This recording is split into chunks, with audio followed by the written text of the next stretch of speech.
Nombre, chapitre 32. Les Rubénites et les Gadites avaient une quantité considérable de troupeaux, et ils virent que le pays de Jaézer et le pays de Galaad étaient un endroit approprié pour des troupeaux.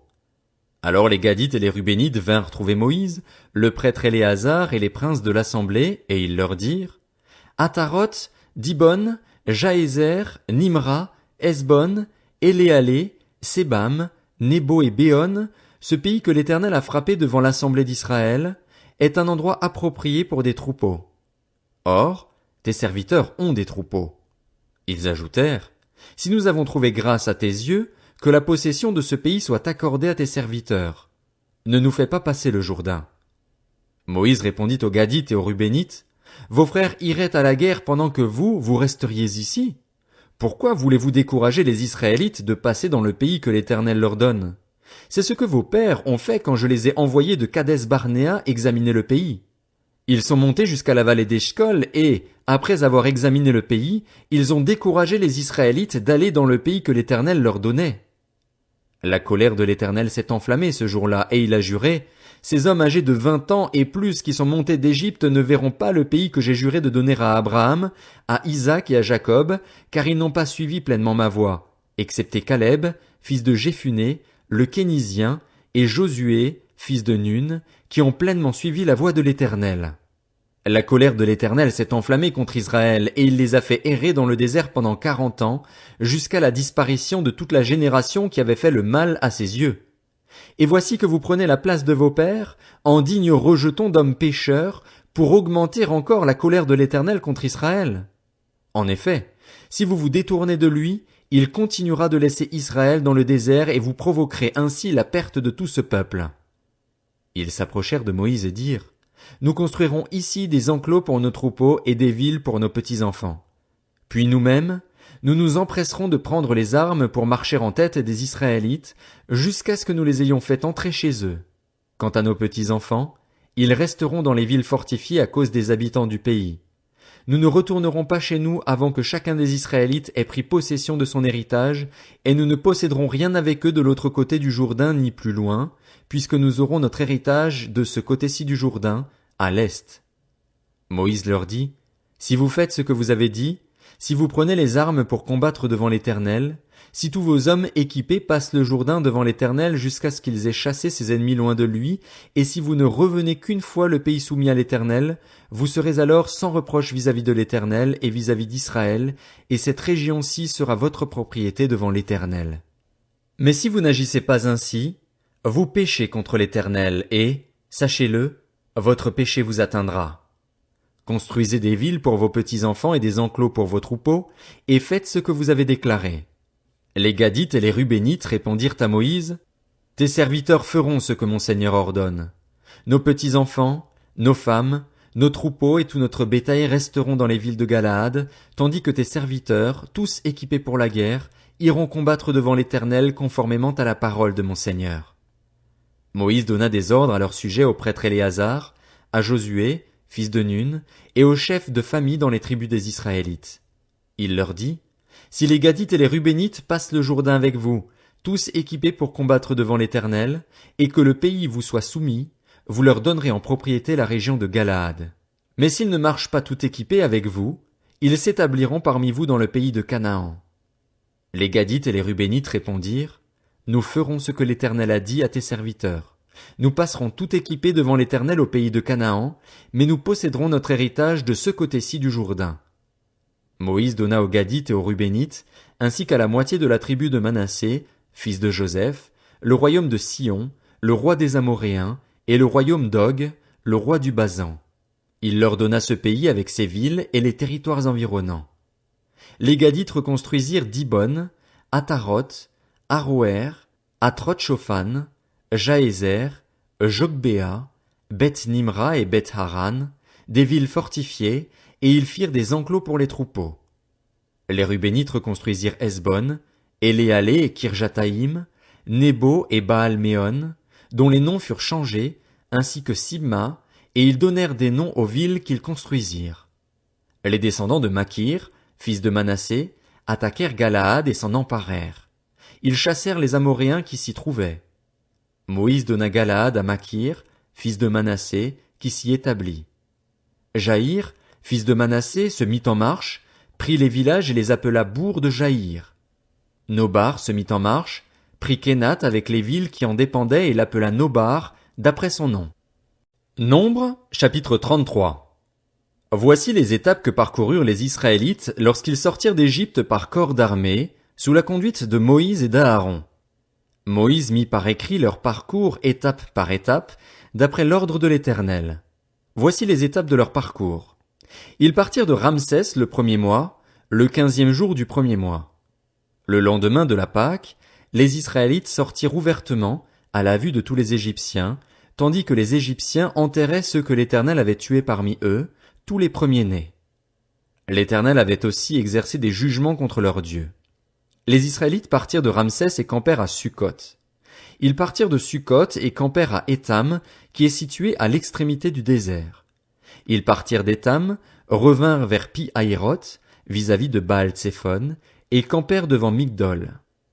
Ils partirent de devant Pi-Hahiroth et traversèrent la mer pour prendre la direction du désert. Ils firent 3 journées de marche dans le désert d'Étam et campèrent à Mara. Ils partirent de Mara et arrivèrent à Élim, où il y avait 12 sources d'eau et 70 palmiers. Ce fut là qu'ils campèrent. Ils partirent d'Élim et campèrent près de la mer des roseaux. Ils partirent de la mer des roseaux et campèrent dans le désert de Sin. Ils partirent du désert de Sin et campèrent à Dofka. Ils partirent de Dofka et campèrent à Alush. Ils partirent d'Alush et campèrent à Réphidim, où le peuple ne trouva pas d'eau à boire. Ils partirent de Réphidim et campèrent dans le désert du Sinaï. Ils partirent du désert du Sinaï et campèrent à Kibroth Hattaava. Ils partirent de Kibroth Hattaava et campèrent à Hatséroth. Ils partirent de Hatséroth et campèrent à Rithma. Ils partirent de Rithma et campèrent à Rimon-Péretz. Ils partirent de Rimon-Péretz et campèrent à Libna. Ils partirent de Libna et campèrent à Rissa. Ils partirent de Rissa et campèrent à Kéhélatha. Ils partirent de Kéhélatha et campèrent à la montagne de Shapher. Ils partirent de la montagne de Shapher et campèrent à Harada. Ils partirent de Harada et campèrent à Makhéloth. Ils partirent de Makhéloth et campèrent à Tahat. Ils partirent de Tahat et campèrent à Tarar. Ils partirent de Tarar et campèrent à Mitka. Ils partirent de Mitka et campèrent à Hasmona. Ils partirent de Hasmona et campèrent à Moséroth. Ils partirent de Moséroth et campèrent à Béné-Jacan. Ils partirent de Béné-Jacan et campèrent à Hor-Gidgad. Ils partirent de Hor-Gidgad et campèrent à Jotbata. Ils partirent de Jotbata et campèrent à Abrona. Ils partirent d'Abrona et campèrent à Edjon-Géber. Ils partirent d'Edjon-Géber et campèrent dans le désert de Tsin, c'est-à-dire à Kadès. Ils partirent de Kadès et campèrent au mont Hor, à l'extrémité du pays d'Édom. Le prêtre Aaron monta sur le mont Hor, suivant l'ordre de l'Éternel, et il y mourut. C'était la 40e année après que les Israélites étaient sortis d'Égypte, le premier jour du 5e mois. Aaron était âgé de 123 ans lorsqu'il mourut sur le mont Hor. Le roi d'Arad, un Cananéen qui habitait le sud du pays de Canaan, apprit l'arrivée des Israélites. Ils partirent du mont Hor et campèrent à Tsalmona. Ils partirent de Tsalmona et campèrent à Punon. Ils partirent de Punon et campèrent à Oboth.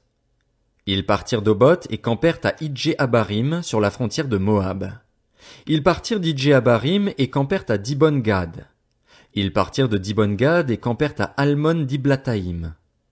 Ils partirent d'Almon-Diblataïm et campèrent sur les montagnes d'Abarim, devant Nebo. Ils partirent des montagnes d'Abarim et campèrent dans les plaines de Moab, près du Jourdain, vis-à-vis de Jéricho. Ils campèrent près du Jourdain, depuis Beth-Jéchimoth jusqu'à Abel-Sittim, dans les plaines de Moab. L'Éternel dit à Moïse dans les plaines de Moab, près du Jourdain, vis-à-vis de Jéricho, transmets ces instructions aux Israélites. Lorsque vous aurez passé le Jourdain et que vous serez entrés dans le pays de Canaan, vous chasserez devant vous tous les habitants du pays. Vous détruirez toutes leurs idoles en pierre et en métal fondu, et vous éliminerez tous leurs hauts lieux. Vous prendrez possession du pays et vous vous y établirez, car je vous ai donné ce pays pour qu'il soit votre propriété. Vous partagerez le pays en tirant au sort en fonction de vos clans. À ceux qui sont plus nombreux vous donnerez une portion plus grande, et à ceux qui sont moins nombreux vous donnerez une portion plus petite. Chacun possédera ce qui lui sera attribué par tirage au sort. vous le recevrez en propriété selon les tribus de vos ancêtres. Mais si vous ne chassez pas les habitants du pays devant vous, ceux d'entre eux que vous aurez laissés deviendront des épines dans vos yeux et des pointes dans vos côtes, ils seront vos ennemis dans le pays où vous allez vous établir. Alors je vous traiterai comme j'avais décidé de les traiter eux. Nombre, chapitre 34. L'Éternel dit à Moïse, donne l'ordre suivant aux Israélites, quand vous serez entrés dans le pays de Canaan, ce pays deviendra votre héritage. C'est le pays de Canaan dont voici les limites.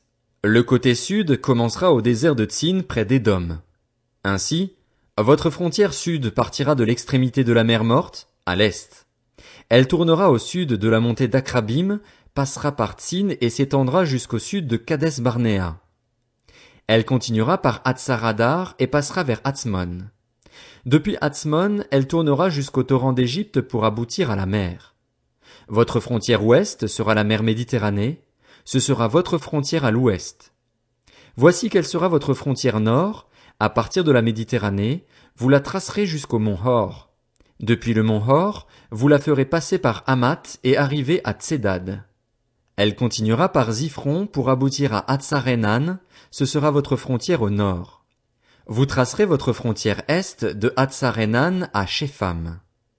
Elle descendra de Shepham vers Ribla, à l'est d'Aïn. Elle descendra et s'étendra le long du lac de Génézaret, à l'est. Elle descendra encore vers le Jourdain pour aboutir à la mer Morte. Tel sera votre pays avec ses frontières tout autour. Moïse transmit cet ordre aux Israélites en ajoutant, voilà le pays que vous partagerez par tirage au sort et que l'Éternel a décidé de donner aux 9 tribus et demie. En effet, la tribu des Rubénites et celle des Gadites ont reçu leur héritage en fonction de leur famille. La demi-tribu de Manassé a aussi reçu son héritage. Ces 2 tribus et demie ont reçu leur héritage de ce côté-ci du Jourdain, vis-à-vis de Jéricho, du côté est. L'Éternel dit à Moïse, voici le nom des hommes qui partageront le pays entre vous, le prêtre Éléazar et Josué, fils de Nun. Vous prendrez aussi un prince de chaque tribu pour faire le partage du pays. Voici le nom de ces hommes. Pour la tribu de Juda, Caleb, fils de Jéphuné. Pour la tribu des Siméonites, Samuel, fils d'Ammiud. Pour la tribu de Benjamin, Élidad, fils de Kislon. Pour la tribu des Danites, le prince Buki, fils de Jogli. Pour les fils de Joseph, pour la tribu des Manassites, le prince Aniel, fils d'Éphod, et pour la tribu des Éphraïmites, le prince Kemuel, fils de Shiftan. Pour la tribu des Zabulonites, le prince Élitsaphan, fils de Parnak. Pour la tribu des Issacharites, le prince Paltiel, fils d'Azan. Pour la tribu des Azérites, le prince Aïud, fils de Shelomi.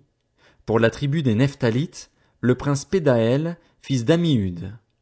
Tels sont les hommes à qui l'Éternel ordonna de partager le pays de Canaan entre les Israélites.